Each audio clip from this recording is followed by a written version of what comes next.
So we have an EZGO RXV and we want to cut in a NOCO GCP charging port.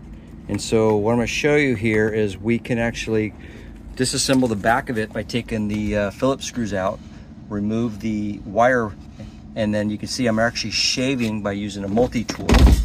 I'm going to shave these parts off, and then we're going to take a 2-inch round hole saw, and we're going to start from the back and cut a hole in for the NOCO to live. I'll show you.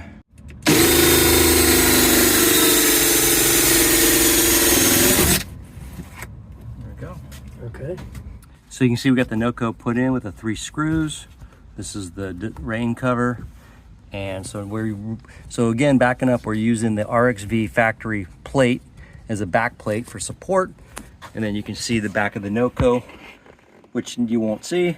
And then this will be the piece that we plug in the the charger for the lithium battery, typical NEMA style. Hope that helps.